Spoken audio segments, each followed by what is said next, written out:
হযরতে আল্লাহর বন্ধু সাঈদ ইবনে মুসাইয়্যিব রাহমাতুল্লাহ আলাইহি যিনি দামেস্কে বসবাস করতেন, পড়ালেখার খাতিরে উনি বলখ এলাকার মধ্যে আগমন করেছিলেন।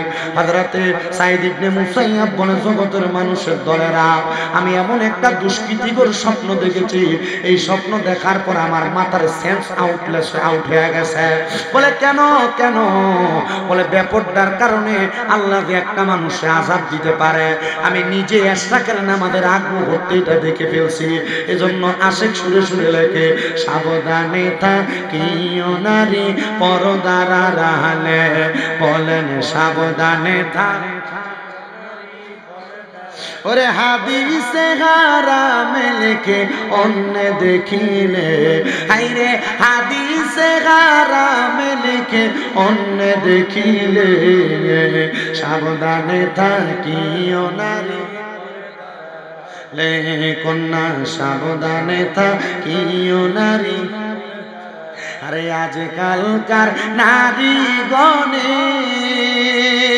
তারা স্বামীদেরকে গড়ে রেখে, হায়রে আজকালকার নারী গণে তারা স্বামীদেরকে গড়ে রেখে, হায়রে মার্কেটেতে ঘুরে বেড়ায়, রাস্তায় রাস্তায় ঘুরে বেড়ায় দাইউসের বেশে, সাবধানে থাকিও নারী পরদার আড়ালে, বলেন সাবধানে থাক। ওরে হাদিসে হারামে লিখে অন্য দেখিলে, হায়রে হাদিসে হারামে লিখে অন্য দেখিলে, সাবধানে থাকিও নারী পরদার আড়ালে।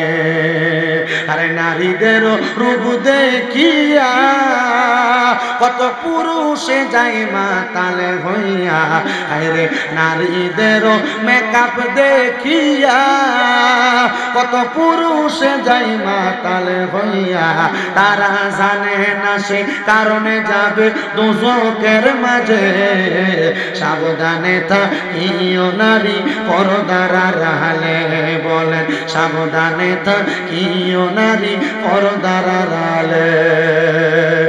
হযরতে সাঈদ ইবনে মুসাইয়্যিব বলেন, আমি রওনা করলাম আমার বলখ এলাকার মসজিদের মধ্যে, আমি ফজরের নামাজ আদায় করব। সাঈদ ইবনে মুসাইয়্যিব বলেন, আমি ফজরের নামাজ আদায় করে প্রত্যেকদিন সূর্য ওঠার আগ পর্যন্ত নামাজের মুসল্লা থেকে উঠতাম না। বলে কেন?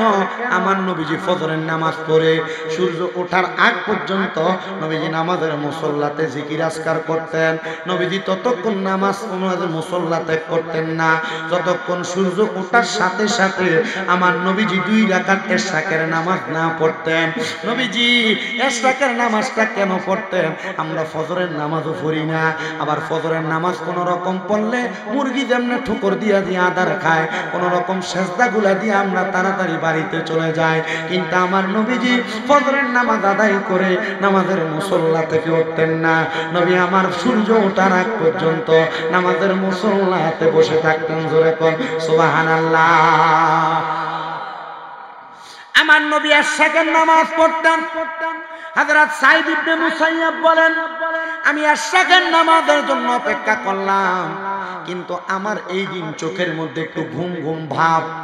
এই ঘুম ঘুম ভাব যখন আমার চোখের মধ্যে, আমি একটু হতাশাগ্রস্ত হয়ে গেলাম। আগের দিন রাত্রে আমি একটু কাজ করেছি, পড়ালেখা করার কারণে রাত্রে জায়গা জায়গায় ইবাদতের কারণে ফজরের পরে আমার চোখে একটু ঘুম লাগা গেছে। আমি এমন ঘুম লাগার কারণে আমি সাঈদ ইবনে মুসাইয়্যিব আমার নামাজের মুসল্লাটাতে একটা সেজদা দিছি। সেজদারত অবস্থায় আমি সাঈদ ইবনে মুসাইয়্যিব চোখগুলা বন্ধ হয়ে আসছে, আমার ঘুম লাগা গেছে। এমন টাইমে আমি হঠাৎ করে একটা দুঃস্বপ্ন দেখলাম। আমি দেখলাম আমার চোখের সামনে একজন পাঞ্জাবিওয়ালা মাথার মধ্যে টুপিওয়ালা ব্যক্তি হাজির হয়ে গেছে। আমি তাকে দেখলাম ওনার নাভি থেকে পায়ের তালু পর্যন্ত আগুন ধাউ ধাউ করে জ্বলতেছে, আর নাভি থেকে মাথার তালু পর্যন্ত সুন্দর ভালো অবস্থা। আমি ওনার জিজ্ঞাসা করলাম, এ বাবা, আপনার নাভি থেকে তালু পর্যন্ত কেন আগুন জ্বলে, আর উপরের অংশ কেন ভালো আছে? উনি আমার উত্তর দেয়, হুজুর আমি স্বপ্নে আপনাকে এই জন্য দেখা দিয়েছি, যদি আপনার কারণে আল্লাহ তাআলা আমার কবরের আযাবটা মাফ করে দেয়। বলে কারণ কি? কারণ কি? বলে কারণ হইল আমার দুইটা কন্যা, একটা কন্যা ভালো আর একটা কন্যা খারাপ। বলে হুজুর কেমনে কারণটা বলেন? বলে আমি যখন দুনিয়া থেকে ইন্তেকাল করি, ইন্তেকাল করার সময় আমার একটা কন্যা সন্তান ছিল, যার বয়স ছিল 12 থেকে 13 বছর। ইন্তেকাল করার সময় আমার স্ত্রীর গর্ভে একটা সন্তান ছিল, যে সন্তানটার গর্ভে থাকা অবস্থায় বয়স ছিল 5 মাস। এ হুজুর আমার 13 বছরের কন্যাটারে আমি নামাজি বানাইছি, কোরআন পড়নেওয়ালা বানাইছি, রোজা রাখনেওয়ালা বানাইছি, পর্দাশীল বানাইছি, কিন্তু আমার যে কন্যাটা আমার স্ত্রীর গর্ভে ছিল, আমার ইন্তেকালের পরে আমার স্ত্রী তারে সুন্দর করে মানুষ করতে পারে না। যুগের হালের পরিবর্তনের কারণে আমার মেয়েটা বেপরদা ঘুরে বেড়ায়, আমার মেয়েটা মানুষের সঙ্গে অশ্লীল আচরণ করে, বাজে ব্যবহার করে। হুজুর আমার ভালো মেয়েটার কারণে আল্লাহ তাআলা আমার শরীরের অর্ধেক অংশ ভালো রাখছে, কিন্তু যে মেয়েটা বেপরদা, এই মেয়েটার কারণে আমার শরীরের আধাটা অংশ আগুনে দাও দাও করে জ্বলতেছে। জোরে জোরে বলেন বাবা নাউজুবিল্লাহ।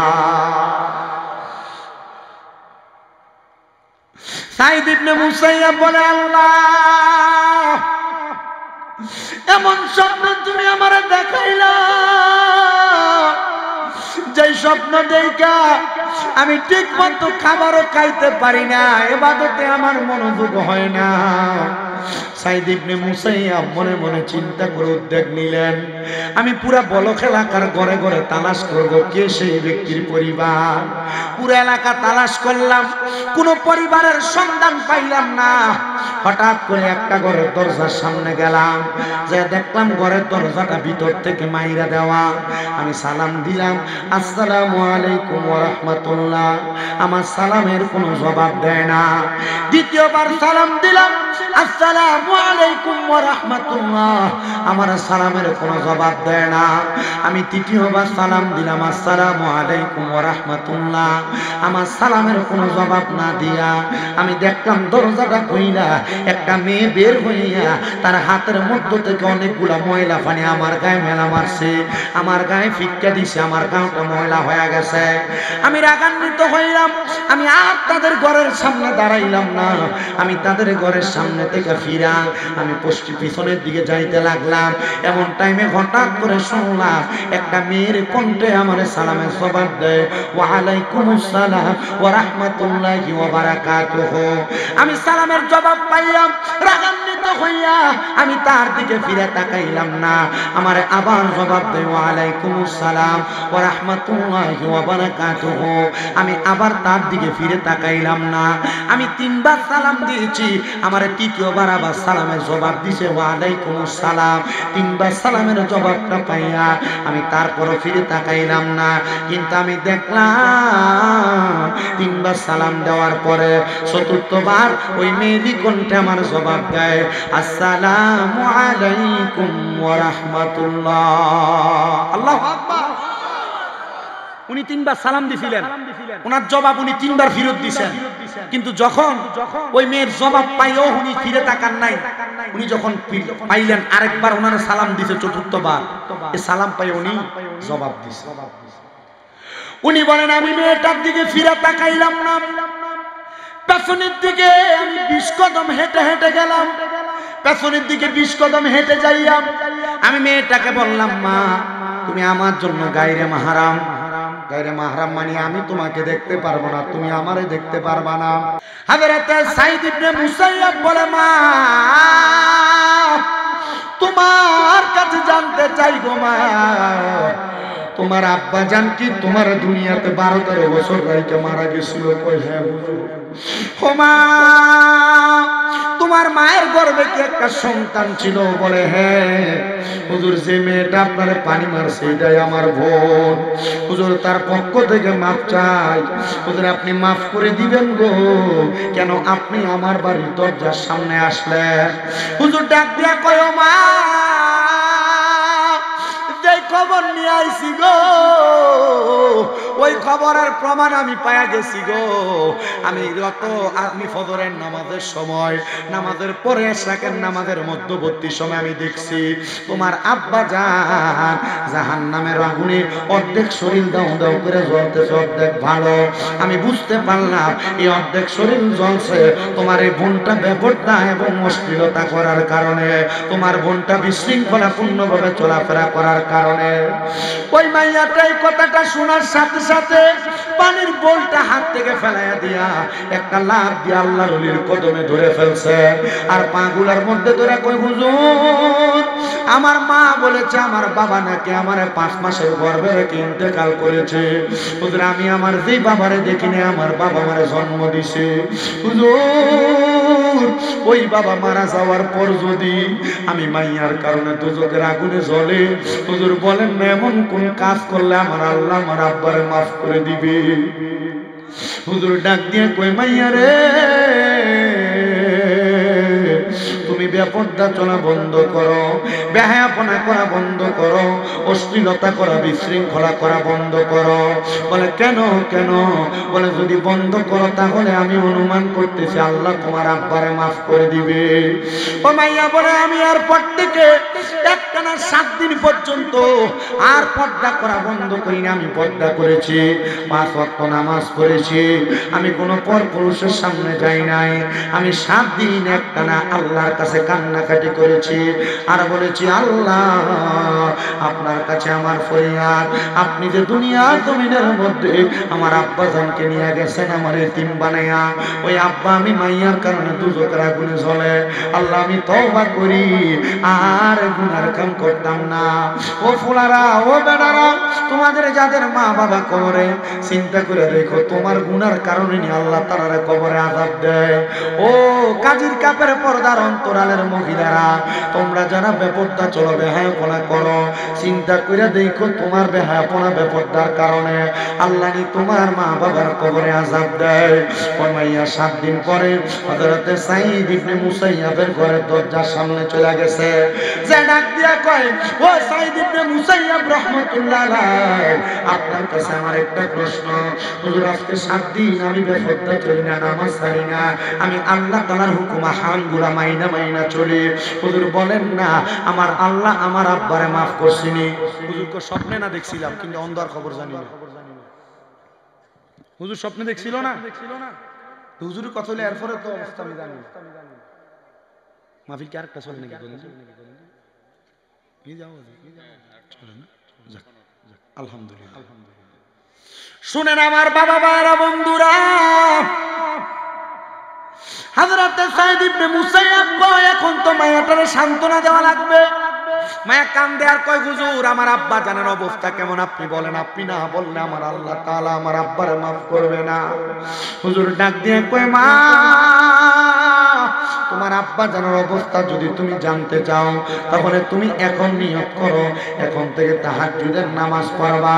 তাহাজ্জুদের নামাজ পড়া আমার আল্লাহর কাছে যদি কেউ দোয়া করে আমার আল্লাহ তাআলা ওই ব্যক্তিটারে সব মনের খবরগুলো জানিয়ে দিবে, গোপনীয় খবরগুলো জানিয়ে দিবে। এ মুসলমান ইমানদার হুজুর মেয়েটাকে বলে তাহাজ্জুদ নামাজ পড়ো। ওই মেয়ে বলে হুজুরের কথা মোতাবেক আমি একটানা 7 দিন তাহাজ্জুদের সময় উঠে কাঁদছি।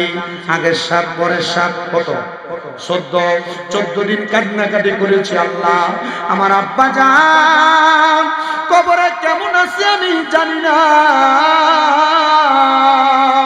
ও আল্লাহ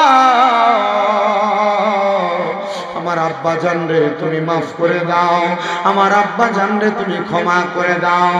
আরে আমার বাবা ও সারাস্তি এলাকার কাজের কাপের আমার বাবারা, এবার মাইয়াটা যখন কান্নাকাটি করে মাইয়া ডাক দিয়া কই দুনিয়ার মানুষ আমি কাঁদতেছি হঠাৎ করে আমি যেই ঘরে কান্নাকাটি করি তাহাজ্জুদের সময় আমি দেখলাম আমার অন্ধকার ঘরটা একটা নূরের আলোতে ফক ফক ফক ফক করতেছে।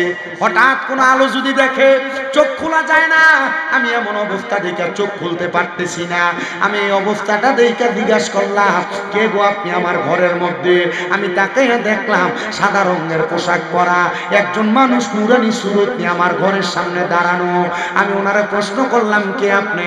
উনি আমার জবাব দেয়, ও মা, যেই বাবার কবরের আযাব মাফ করাইবার লাগা কান্দ, আমি হইলাম তোমার জন্মদাতা বাবা। ভালোবাসি তোমায় বাবা, বুকটা যে যাইছি রে, তোমার কথা হৃদয় মাঝে পড়ছে বারে বারে। বাবা তুমি কেমন আছো ছোট্ট মাটির ঘরে, তোমার কথা হৃদয় মাঝে পড়ছে বারে বারে। বাবা গো, ও বাবা, বাবা গো, ও বাবা, বাবা গো, ও বাবা, বাবা গো, ও বাবা। দরজাটা খুলতে খেয়ে যাই ধোকা, বাবা বুঝি বলছে এলে নাকি খোকা। বুকের ভিতরটা নড়ে চড়ে ওঠে, সবাই আছে শুধু বাবা নেই, শুধু মানে। আমি জানি না এই কাজীর কাপড়ে মাহফিলে কে জানি বসছে তারার আব্বা নাই, কে জানি বসছে তারার মা নাই। ওই মাইয়া ডাক দিয়ে কই, আব্বা আমার চোখের পানির কারণে আল্লাহ বুঝি আপনারে মাফ করে দিছে। এ বাবা হারা এতিমেরা রে, ও বাবা হারা এতিমেরা, সামনে রমজান মাস আসতেছে। অনেক সন্তানেরা চিন্তা করে, হুজুর আমার মা কত রং বেরঙ্গের কত সুন্দর ইফতার বানাইছে, কিন্তু আমার মা অন্ধকার কবরে, বাবা অন্ধকার কবরে। এই যুগে আইসা কত রকমের ইফতার আমরা চোখে দেখি, ইফতার নিয়ে বইসা থাকবো, কিন্তু আমার মার তো আমি দেখতাম না। আরে কারে ইফতার করবো হুজুর? আগে সাহারির সময় ভোর রাইতে উঠলে আমার মা আমরা ডাক দিয়া দিয়া উঠাইতো, সময় শেষ হয়ে যায় কয়া কয়া ডাইকা তুলতো। এখন মাটি কবরে কেউ তোমার ডাইকা তোলে না। ও সন্তান, ঈদুল ফিতরের সামনে আসবে, সবার জন্য নতুন জামা কাপড় কিনবা, কিন্তু তুমি তো তোমার মাডার লেগে একটু জামা কাপড় কিনতে পারতা না, কিংবা কার লাগা মা দো অন্ধকার কবরে। ও সন্তান, তোমার আব্বাটার লাগা কিছু কিনতে পারতা না, কিংবা কেমনে তোমার আব্বাটা তো অন্ধকার কবরে। সন্তান বুইলা গেছো রে, তোমার মা বাবার কষ্টের কথা। আব্বা জান দামি কোনো জামা কাপড় পরে নাই, সন্তানরে আদর যত্ন কইরা পরাইছে। মার কাপড় ছিঁড়া থাকতো, মা সুই সুতা দিয়ে সিলাইয়া সিলাইয়া পড়তো, কিন্তু কাপড়ের রাস্তাতে 10-20 টাকা বাইন্দা রাখলে এটা সন্তানরে দিয়া দিত। সকালের পান্তা ভাত গুলা মা খাইছে না, তুমি ফুতের জন্য রাইখা দিছে। আমার ফুতরা রইদে দিয়া বাড়িতে আসলে আমার ফুতরা খাইবো। হাইরে কে জানি এমন মারে মাটি দিয়ে আজকের মাহফিলে বসছে। সন্তান রে, জাননি রে সন্তান, ওই মা দুঃখিনী, তুমি সন্তান বড় কষ্ট করে মানুষ করছে। এখন তোমার ঘরে কত মেহমান খানা খায়, কিন্তু তুমি তোমার মার এক লোকমা খানা খাওয়াইতে পারো না। পারো না কেমনে? তোমার মা অন্ধকার কবরে। হাইরে আব্বা জানে ঈদের দিনে পুরান জামা কাপড় পরে ঈদের নামাজ পড়তে গেছে। সন্তান যদি জিজ্ঞাসা করছে, বাবা আপনি কি নতুন কোন জামা কাপড় পরতেন না? আব্বা কইতো, এখন কি আর আমার ঈদের বয়স আসেনি? তুমি ফুতেরে নতুন জামা কাপড় বাপে কিনা দিছে, আব্বার যে টাকা নাই অভাবের কথা তোমার শোনাইছে না। ওই আব্বা জান অন্ধকার কবরে, তোমার কাছে টাকার অভাব নাই, কিন্তু তোমার বাপের বড় অভাব। আব্বা জানরে 500 টাকা দিয়ে কিনে একটা লুঙ্গি পরাইতে পারো না। কিন্তু বড় দুঃখের বিষয় রে, অনেক সন্তানের মা বাবা বাচ্চা আছে, কথা সত্য, বাইরে বাইরে ঝগড়া কইরা মা বাপরে আলাদা কইরা দিয়া রাখছে। মা বউয়ের সাথে ঝগড়া হওয়ার কারণে মা বাপরে জুদা কইরা দিয়া রাখছে। অনেক সন্তান হয়তো আছে, বউ শুধু আপনার কথার কথাই কইছে, তোমরা 2-3 ভাই, তুমি কি লাগা তোমার মা বাপরে একাই সব বেলা ভাত খাওয়াও, ভাগ করতে পারো না, আর 2-3 ভাই তো বাকি আছে। এই কথা শুই না বহু মা বাবা আলাদা আলাদা ভাত খায়, এক সপ্তাহে ঘরে খায়, আর এক সপ্তাহ ওই ঘরে, আর এক সপ্তাহ ওই ঘরে, সকালে ওই ঘরে খায়, দুপুরে ওই ঘরে খায়, রাত্রে ওই ঘরে খায়। সন্তান রে, কেউ যদি এমন মা বাপরে জুদা করে দিয়া থাকো, তোমার মতো সুতার আমার দরকার নাই। কারণ এই ওয়াজ মাহফিল না, ওয়াজ মাহফিল না, যদি চাঁদপুরের সবচাইতে বড় আলেম আইনা তোমরা মাহফিল করো, ওই মাহফিল কোনোদিন কবুল হবে না। হুজুর কেন? কারণ ওই মা বাপরে ভাত না দিয়া তুমি ওয়াজ মাহফিলে বক্তার ওয়াজ শুনবা, কাম হবে না। মা বাপরে ভাত না দিয়া মক্কা মদিনা যায় হজ করবা, কাম হবে না। মা বাপরে ভাত না দিয়া আল্লাহর কাছে সেজদা দিয়া কানবা, লাভ হবে না। আমি জানি বহু জায়গার ভিতরে গেলে আমার কাছে মুরব্বীরা হাতরার ভিতরে চাপ দিয়া ধরে কই, হুজুর ওয়াজটা কইরা আমার ভূতে আমারে দমক দেয়, আমার ভূতে আমারে ভাত খাওয়ায় না, হুজুর আমরা জুদা করে দিছে, হুজুর আমরা বুড়া বুড়ি আলাদা আলাদা রাইন্দা খাওয়া লাগে। এ সন্তান মনে রাই করে, তুমি ফুতের জন্য যদি মা বাবা আর এক ফোঁটা চোখের পানিও ঝরে, তুমি ফুতে কিন্তু আল্লাহর কাছে জবাব দিতে পারবা না। বহু সন্তানেরা মা বাপরে শ্বশুর শাশুড়ির চাইতে বেশি দাম দেয় না। শ্বশুর শাশুড়িরে আব্বা আম্মা কইয়া ডাকে, মা বাপরে বুড়ি কইয়া ডাক দেয়, বুড়া কইয়া ডাক দেয়। সন্তান কেউ যদি এমন কাম কইরা থাকো, দাও তোমার পাউডি আমার সামনে দাও, আমি আমার জিহ্বা দিয়া তোমার পাউডি পরিষ্কার কইরা দিমু। শুধু ওয়াদা করবা, হুজুর আমি এখান থেকে বাড়ি যাই আমার মার পায়ে ধরে মাফ চামু, আমার বাবার পায়ে ধরে মাফ চামু। কারণ মা বাপ যদি তোমারে মাফ না করে, স্বয়ং আল্লাহ তোমারে মাফ করবে না। নবীজি তো বলতেছে, সাখাতুর রাব্বি ফি সাখাতিল ওয়ালিদাইন, আম্মা আব্বার অসন্তুষ্টিতে আমার আল্লাহ অসন্তুষ্ট হয়ে যায়। তুই ফুতে মা বাপরে বাদ দিতি না, খাওয়াইতি না, মা বাপরে বুড়া বুড়ি কইয়া ডাকবি, জুদা কইরা দিবি, আর আমার আল্লাহ তোর প্রতি রাজি খুশি হবে, জি না রাজি খুশি হবে না। আমার আল্লাহ বেজার হইয়া যাবে রে, আমার আল্লাহ বেজার হইয়া যাবে। সন্তান রে, করো ধরে আবদার করি, ওই মা বাবার পায়ে ধরে মাপ চাইবা। আজকে এখান থেকে যাইয়া মা বাবার পাউডি ধরবা, যতক্ষণ পর্যন্ত তোমার মা বাবা মুখ দিয়া বলছে তোমারে মাফ করে দিছি, ততক্ষণ পর্যন্ত মা বাবার পাও ছাইরো না। হুজুর কেন কেন কেন? কারণ মা বাবা যতক্ষণ না মাফ না করবে, তুমি সন্তান মাফ পাবে না। ও সন্তান,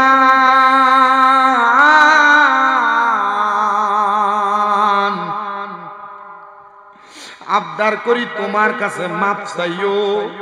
অনেকে চিন্তা করতে, হুজুর মাফ চাইতে তো আমার শরম লাগবে, বেদাত হবে না, না শিরিকও হবে না, বেদাতও হবে না। আম্মা আব্বার কদমের কাছে সন্তান ছোট হইতে পারলে আল্লাহ তার দাম বাড়ায়া দেয়। তুমি চাইবা কিনা আমি জানি না, তবে আমি যেই দিন শুনছি মা বাবার কদমের কাছে সন্তান ছোট হইলে আল্লাহ ওই সন্তানের দাম বাড়ায়, ইজ্জত বাড়ায়। এরপরেই মাদ্রাসায় ক্লাস 6-7 পড়ি মনে হয়, ওই সময় বাড়িতে যাইয়া আমার মা বাপ ঘরে ঘুমায়, ওই ঘুমন্ত মা বাবার পায়ের মধ্যে আমি চুমা দিছি। সন্তান রে, এরপর থেকে আল্লাহ আমার যথেষ্ট সম্মান দিছে, যথেষ্ট ইজ্জত দিছে। যে সম্মান আল্লাহ আমার দিছে এর 1% আমি পাওয়ার যোগ্য না, এর চাইতে হাজার হাজার গুণ বেশি সম্মান আল্লাহ আমার দিছে। তোমাদের কাছে আবদার জানাই, বাড়িতে যাইয়া মা বাবার কাছে মাপ চাইও। অনেকে চিন্তা করে, হুজুর আমি মাপ চাইতাম কেমনে, হুজুর মাপ চাইতাম কেমনে, আমার তো আব্বা দুনিয়াতে নাই। হুজুর যাদের বাড়িতে আব্বা আছে তারা বাড়িতে যাই আব্বার পায়ে ধরে মাপ চাইবো, আমার তো আব্বা নাই। আমি কার পায়ে ধরে মাপ চাইব?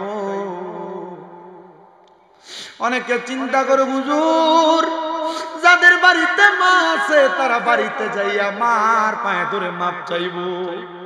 আমার তো মা নাই, আমি কার পায়ে ধরে মাপ চাইব? সন্তান আম্মা আব্বা যদি কবরে থাকে মুনাজাতের মধ্যে, অথবা পারলে এখন রব্বির হামহুমা কামা রব্বায়ানি সগীরা ওয়া কুর রব্বির হামহুমা কামা রব্বায়ানি সগীরা। কোন সন্তানের মা মারা যাওয়ার পরে, বাবা মারা যাওয়ার পর ওই সন্তান যদি এই দোয়াটা পইরা চোখের মনি কোঠার মধ্যে একটা মাছির মাথা পরিমাণ পানি চাইরা দিয়া কান্দে, আমার আল্লাহ তাআলা তার মা বাবার জীবনের গুনাহ মাফ করে দেয়। ও সন্তান, তোমার বুঝি আব্বা অন্ধকার কবরে, এখান থেকে বাড়িতে যাইয়া সবার মুখ দেখবা কিন্তু বাপের মুখটা দেখতা না। তোমার বুঝি মা অন্ধকার কবরে, এখান থেকে বাড়িতে যাইয়া সবার মুখ দেখবা কিন্তু মার মুখটা দেখতা না। এমন অনেক সন্তান আছে মা বাপরে মাটি দিয়া আসছে, এখন কবরস্থানের সামনে নিলে মা বাপের কবর চিনেও দিতে পারতো না। মা বাপের কবরের কথা বুইলা গেছে, কোন দিক দিয়া মা বাপের কবর এটাও বলতে পারে না। সন্তান তোমার কাছে আবদার জানাই, মা বাপ মইরা গেছে মনে করো না তোমার দায়িত্ব শেষ হয়ে গেছে। নবী আমার কয় মা বাপ মারা যাওয়ার পরে একটা সন্তানের উপরে পাঁচটা দায়িত্ব। নবী কি দায়িত্ব? বলে 1 নম্বর আসসালাতু আলাইহিমা, তার জন্য দোয়া করা। 2 নম্বর ওয়াল ইস্তিগফারু লাহুমা, তার জন্য ক্ষমা প্রার্থনা করা। 3 নম্বর ওয়া ইনফাযু আহাদিহিমা, আম্মা আব্বার কোনো ওয়াদা থাকলে ঋণ থাকলে পরিশোধ করে দেওয়া। 4 নম্বর ওয়াসিলাতির রাহমিল্লাতি লা তুসালু ইল্লা বিহিমা, আম্মা আব্বার আত্মীয় স্বজনের সাথে সম্পর্ক বজায় রাখা। 5 নম্বর ওয়া ইকরামু সাদিকিহিমা, আম্মা আব্বার বয়সী মুরব্বিদেরকে সম্মান করা, ইজ্জত করা। কিন্তু সন্তান মা বাবার জন্য কি দোয়া করে আমি জানি না। মনে রাখবা, মা বাবার জন্য দোয়া করলে মা বাবার রূহ শান্তি পায়, আত্মা শান্তি পায়। হুজুর আমি দোয়া করবো কেমনে? আমি দোয়া পারি না। মসজিদের হুজুরটারে লইয়া যায় কি কবর জিয়ারত করতে পারো না? এলাকার একটা আলেম লইয়া যায় কি কোরআন খতম পড়াইতে পারো না? মনটা কি চায় না মা বাপটার লেগে দোয়া করতে? আগে তো কত সুন্দর মা বাপের কথা স্মরণ করে রমজানে কোরআন খতম পড়াইতো, দোয়া দুরুদ করতো। কিন্তু এখন আর এগুলা রসুল না, এগুলা বন্ধ হয়ে গেছে। বহুত মৌলবীরা বেদাত ফতুয়া দিয়া দিয়ে কোরআন খতম বন্ধ করছে, খতমে তালিল বন্ধ করছে, খতমে শেফা বন্ধ করছে। এগুলা বন্ধ করে দিয়া দিয়া এলাকার মধ্য থেকে মানুষকে কোরআন সুন্নাহ থেকে দূরে নিছে। না রে বাবা, আগে কত সুন্দর সবিনা খতম পড়তো হাফেজ সাহেবরা মসজিদের ভিতরে, কত সুন্দর বাড়িতে মাইক লাগে কোরআন শরীফ পড়তো। এখন এগুলা থেকে মানুষ দূরে চলে গেছে, করতে চায় না। আরে করো করো করো, গুনাহ হবে না, সওয়াব বেশি বেশি হবে। কিন্তু তুমি তো এগুলা করো না। বলে হুজুর মা বাপ মরে গেছে, দোয়া করে আর কি করাম? তারা লাভ হইব কি? এরা যা করছে এরার কর্মফল কবরে ভোগ করব। আমি দোয়া করলে কি আল্লাহ মাফ করবো নি? এর সন্তানের দলেরা মনে রাখবা, একটা মৃত ব্যক্তির জন্য দোয়া করলে কত খুশি হয় তারা জানুনি? হুজুর কত খুশি হয়? একটা সমুদ্রে ডুইবা যাইতাছে ব্যক্তি, তার হঠাৎ করে একটা নৌকা দিয়ে উদ্ধার করলে সমুদ্রে ডুবন্ত ব্যক্তি যত খুশি হয়, একটা মৃত ব্যক্তির জন্য দোয়া করলে তার আত্মাটা তার চাইতে আরো বেশি খুশি হয়।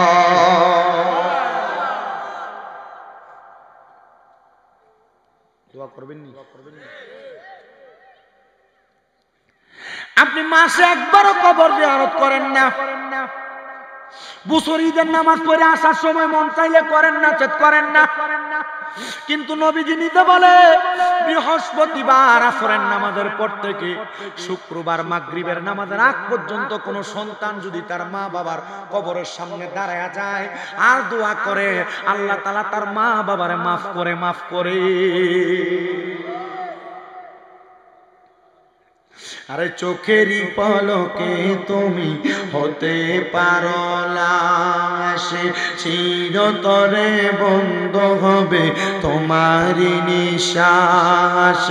হবে এলাম তোমারই নাম মসজিদের মাইকে, হবে এলাম তোমার নাম মসজিদের মাইকে বাড়িওয়ালা নাই রে বাড়ি নাই রে দুনিয়াতে বাড়িওয়ালা নাই রে বাড়ি নাই রে দুনিয়াতে বাড়িওয়ালা নাই রে বাড়ি নাই রে দুনিয়াতে বাড়ি গাড়ি মেল ফ্যাক্টরি টাকার পাহাড় বিলাসিতা কেটেছে জনম কতই অহংকার দামি কাপড় ছেড়ে হবে দামি কাপড় ছেড়ে হবে সাদা কাফন পরিতে বাড়িওয়ালা নাই রে বাড়ি নাই রে দুনিয়াতে বাড়িওয়ালা নাই রে বাড়ি নাই রে দুনিয়াতে বাড়িওয়ালা নাই রে বাড়ি নাই রে দুনিয়াতে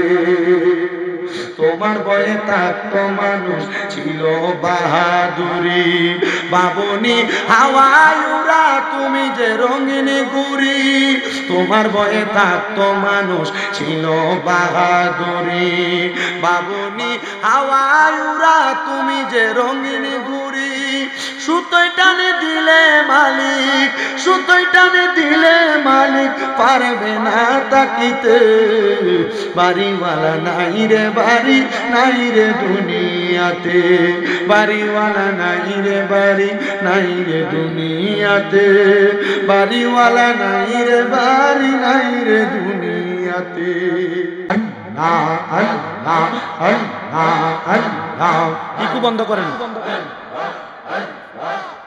তোমায় পাইতে কান্দে পাগল মন দাও না বাজার আমায় দর্শন মারহাবাও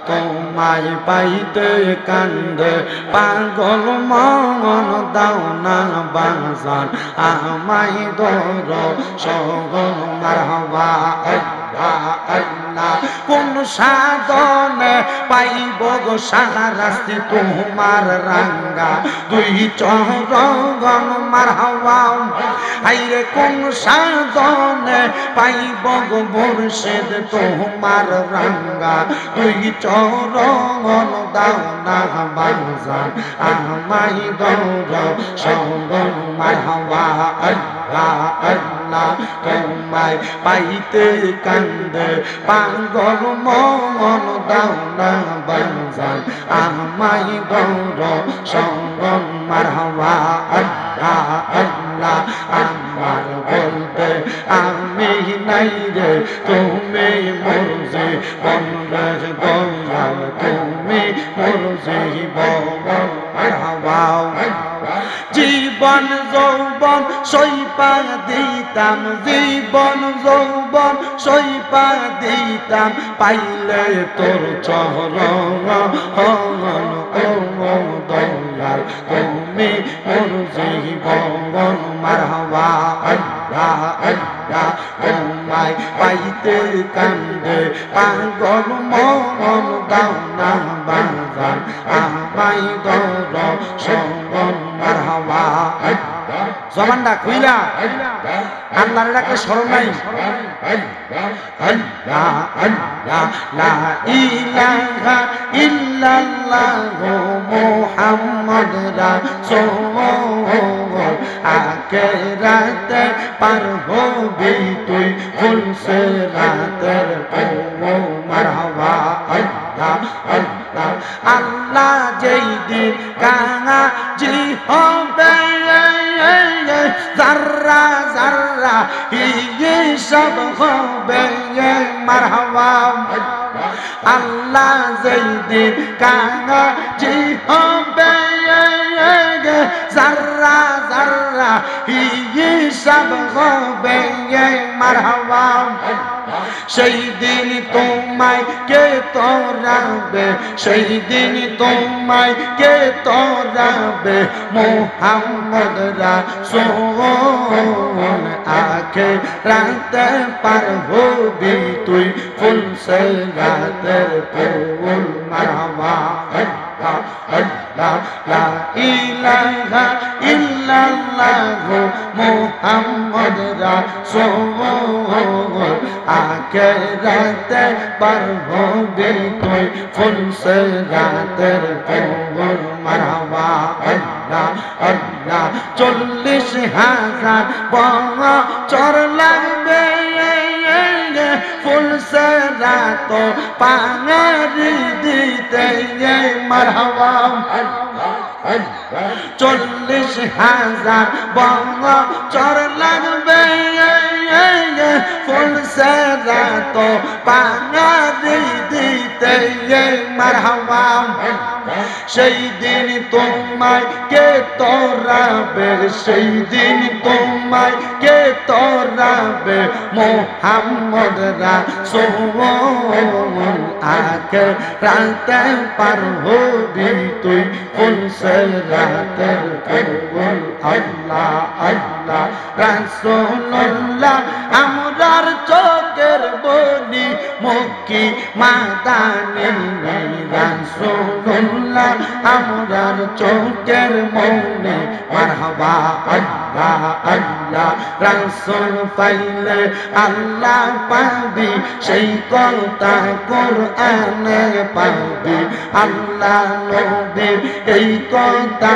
শুনে মারহাবা রাসূলের পথ আল্লাহর পথ এই পথ তোমার নাজাতের পথ তাই তো সবাই সেই পথটাকে ধরি মক্কি মাদানী রাসূলুল্লাহ আমরার চোখের বনি মারহাবা আল্লাহ আল্লাহ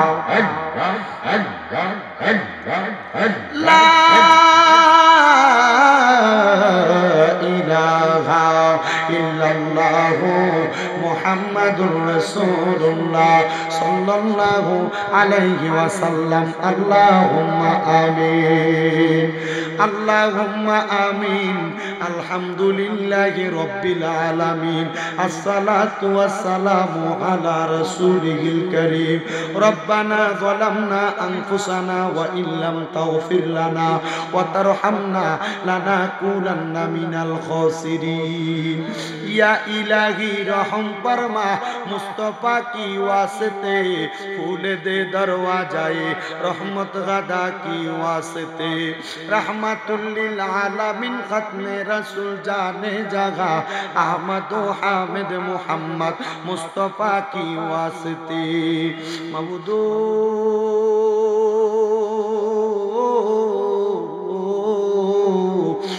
দয়াল আল্লাহ আপনি কি আসমানে না জমিনে না পাহাড়ে না দরিয়ায় এ গত জীবনে আপনার কত তালাশ করলাম সন্ধান পাইলাম না আল্লাহ বহু সন্ধানের পরে এই চাঁদপুর জেলার অন্তর্গত শাহরাস্তি থানাধীন কাজিরকা পুত্তুর পাড়া জামে মসজিদ প্রাঙ্গণে মহাপবিত্র ঈদে মিলাদুন নবী সাল্লাল্লাহু আলাইহি ওয়াসাল্লাম উদযাপন উপলক্ষে কাজিরকা যুব সমাজ ও এলাকাবাসীর উদ্যোগে 10তম বার্ষিক ওয়াজ ও দোয়ার মাহফিল সাজাইয়া আমার সঙ্গে উলামায়ে কেরাম বিশেষ করে দাড়ি পাকা মুরব্বী বাবারা যুবক নওজোয়ান ভাইয়েরা ছোট্ট ছোট্ট মাসুম বাচ্চারা পর্দার অন্তরালের আমার কত মা বোনেরা তুমি আল্লাহর শাহিন শাহী পাক দরবারে গুনাহগার কাঙ্গালের বেশে মুনাজাতের ভিতরে দুইটা হাত বাড়াইয়া দিছে গো আল্লাহ যার মুনাজাত তোমার কাছে মায়া লাগে পছন্দ হয় ওই হাতের উসিলায় আমরা প্রত্যেকের জীবনের গুনাহ তুমি আল্লাহ ক্ষমা কইরা দাও মাবুদ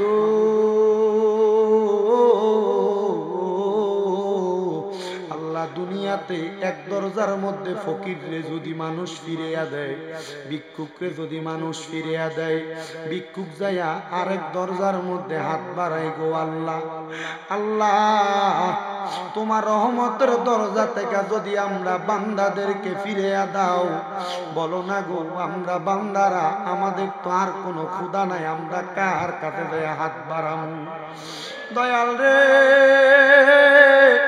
আল্লাহ ফরিয়াদ তোমার দরবারে। আমরা গুনাহগার, আমরা বদকার, আমরা সিয়াকার। আমরার গুনার দিকে তাকাইলে আমরার কাছে বড় ভয় ভয় লাগে রে আল্লাহ। না জানি কোন দিন আজরাইলের কঠিন থাবার শিকার হইয়া যায়। মাবুদ ডাকলেনি দূরায় রে মন, গপলেনি প্রাণ ঠান্ডা হয়। এ না দেখিলে দুই নয়নে নয়নে রে আল্লাহ করো আল্লাহ জাগালয় তোমার মনে। দয়াল রে আজকের মুনাজাতে কে জানি হাত বাড়াইছে, কার জানি জগতের মধ্যে বাবা নাই। আইরে বাবা, যেই বাবা রিক্সা চালাইয়া মাটি কাইটা মাথার গাম পায়ে ফালাইয়া পরের বাড়িতে বদলার কাজ কইরা সন্তানরে মানুষের মতো মানুষ করার জন্য আব্বা নিজের রক্তরে পানি বানাইছে, এমন আব্বা তাদের অন্ধকার কবরে রে আল্লাহ আব্বার কবর জান্নাতের বাগান বানায়া দাও। মনিব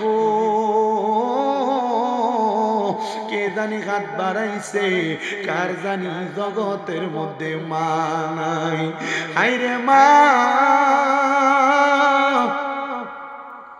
যেই মার মা কইয়া ডাকলে কলিজার আগুন ঠান্ডা হইয়া যায়, যেই মায়ের দিকে নেক নজরে তাকাইলে কবুল হজরে সওয়াব হইয়া যায়। আল্লাহ কে জানি এমন মা দুঃখিনীর অন্ধকার কবরে শোয়াইয়া দিছে। আল্লাহ এমন মা যাদের অন্ধকার কবরে আম্মার কবর জান্নাতের বাগান বানায়া দাও। এমন অনেক কপাল পুরা কত বাগারা ঘাট বাড়াইছে, মাও নাই বাবাও নাই, জনমের এতিম আম্মা আব্বা দুইজনের কবর নাজাতের ফয়সালা করো। যাদের মা বাবা বেঁচে আছে হায়াতে তৈয়বা নসিব করে দাও। আম্মা আব্বা অসুস্থ থাকলে পরিপূর্ণ সুস্থতা নসিব করো। আম্মা আব্বা বেঁচে থাকলে হায়াতে তৈয়বা নসিব করো। আম্মা আব্বার হায়াতে বরকত দান করো, মনের নেক নেক আশাগুলা পূরণ করো। দয়াল রে ফরিয়াদ তোমার দরবারে আজকের মাহফিলে যারা টাকা দিয়া, পয়সা দিয়া, শ্রম দিয়া, বুদ্ধি দিয়া, পরামর্শ দিয়া, মাইক দিয়া, লাইট দিয়া, প্যান্ডেল দিয়া, মিডিয়ার বাইরা সহ সম্মানিত শ্রোতা মণ্ডলী, পুরুষেরা, পর্দার অন্তরালের মা বোনেরা, বিশেষ করে তাবারুকের জন্য যারা দান করে সহযোগিতা করেছে তাদের প্রত্যেককে তুমি কবুল মঞ্জুর করে নাও। এই মাহফিলের যুব সমাজ এলাকাবাসী 10তম মাহফিল পরে আল্লাহ কিয়ামত পর্যন্ত এই মাহফিল দায়েম এবং কায়েম রাখার তৌফিক দান করো। মরণ দিবা দুঃখ নাই, তবে বেঈমান বানায়া মরণ দিও না। আল্লাহ আমাদের প্রত্যেকের ব্যবসা বাণিজ্য কাজে কর্মে বরকত দাও, পড়ালেখার মধ্যে বিদ্যা বুদ্ধি বাড়ায়া দাও। আমার ফিলিস্তিনের গাদার মুসলমানদেরকে হেফাজত করো। সোনার বাংলাদেশের উপর তোমার কাছে রহমত বরকত দান করে দাও। আল্লাহ যতগুলা ফরিয়াদ করলাম, দরখাস্ত করলাম, কবুল মঞ্জুর করো। অনেকের চাকরি হয় না, ব্যবস্থা করো। বিদেশ যাওয়ার চেষ্টা করে যাইতে পারে না, ব্যবস্থা করো। অনেকের কন্যা বিবাহ দিতে পারে না, বিবাহের ব্যবস্থা করো। আর আমাদের প্রত্যেকের মরণের আগে আখিরি জবানে মধুর কালেমা পড়ে দিয়েন লা ইলাহা ইল্লাল্লাহু মুহাম্মাদুর রাসূলুল্লাহ সাল্লাল্লাহু আলাইহি ওয়াসাল্লাম।